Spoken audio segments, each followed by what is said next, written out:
Chapter 25, Halloween. On October 27th, less than a week after Luma's arrest on the way to Athens, Reuters, the BBC, and the New York Times each published short notices about a prison riot in Kinshasa, the capital city of the Democratic Republic of Congo.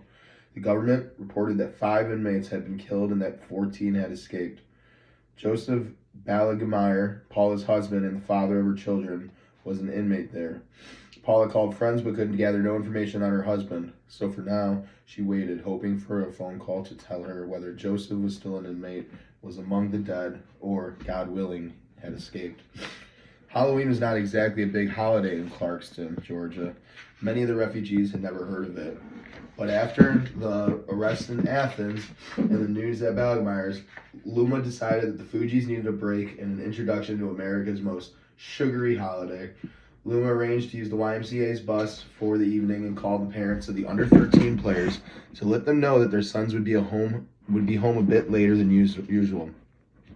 She stopped by a CVS and bought costumes, matching ninja outfits that were more or less plastic sheets with hoods.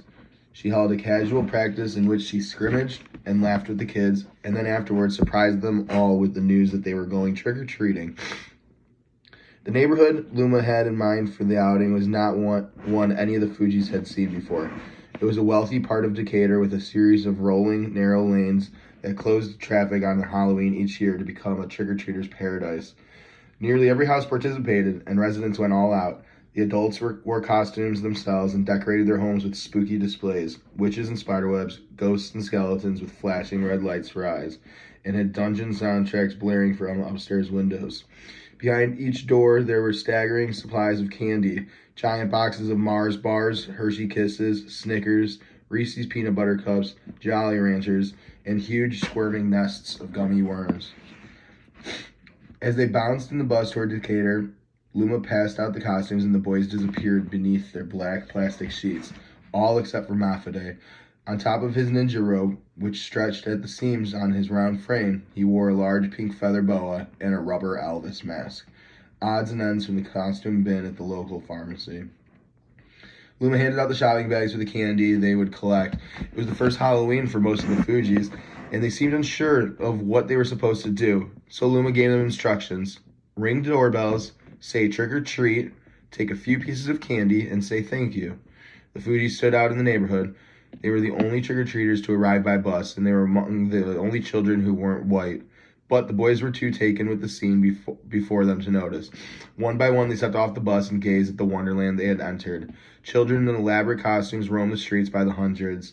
The cool evening air was filled with playful screams and laughter. There were no police to be seen, and no older boys standing around looking for trouble. Luma told the boys that she and Tracy would stay behind to watch the bus. They were free to roam as they pleased. Halloween, to the Fugees, seemed almost too good to be true.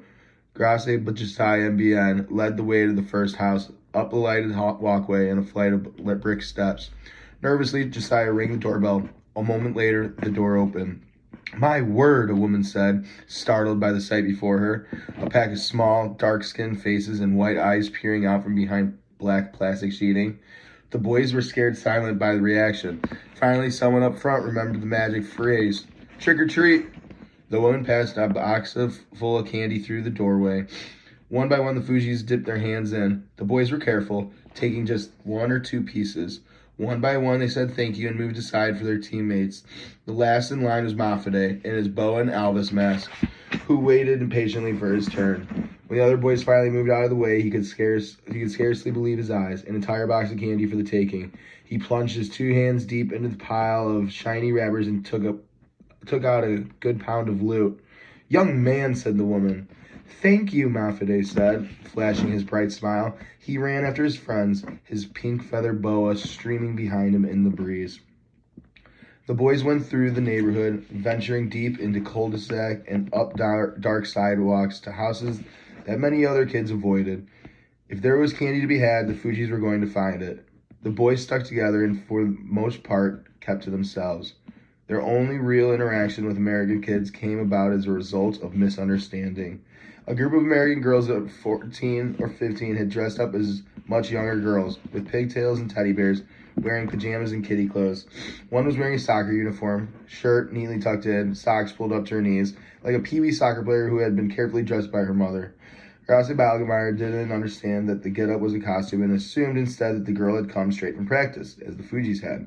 "What position do you play?" he asked her when they passed each other on the street. "What position do you think I play?" the girl said sassily. "You look like you play defense." "Defense," the girl said, now sounding every bit her age. "I think he just insulted me." With that, both the Fugees and the girls laughed, though no one seemed quite sure why, and went their separate ways. A short while later, the Fugees headed back to the bus. Their plastic grocery sacks were bursting at the seams.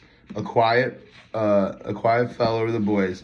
They were weary from all the walking and crashing from their sugar highs. When they reached the bus, the boys picked through their stashes of candy and one by one paused to look up and take in the scene before them. The glimmering homes, the kids laughing and running freely around a neighborhood, the incredible costumes. Gracia was asked what he thought of his first Halloween. "Well," he said, after careful consideration, "when you knock on somebody's door in Africa, they don't give you candy." "Yep," Bien agreed, a bit wearily. "You'd be lucky if you got an egg." Later that evening, after the bus had dropped the boys off at their apartments around Clarkston, Grossi laid in bed, sleeping, when he was startled awake. Gunshots, fired just below his second-story bedroom window. Grossi knew better than to look outside, and instead stayed low in his room. He was afraid. A little while later, the police arrived. The sharp sound of their radios echoed in the parking lot and in the darkened stairwells of the apartment complex. A little while later, the cops pulled away. They had made no arrests. Quiet returned. Grossi closed his eyes and tried once again to get some sleep.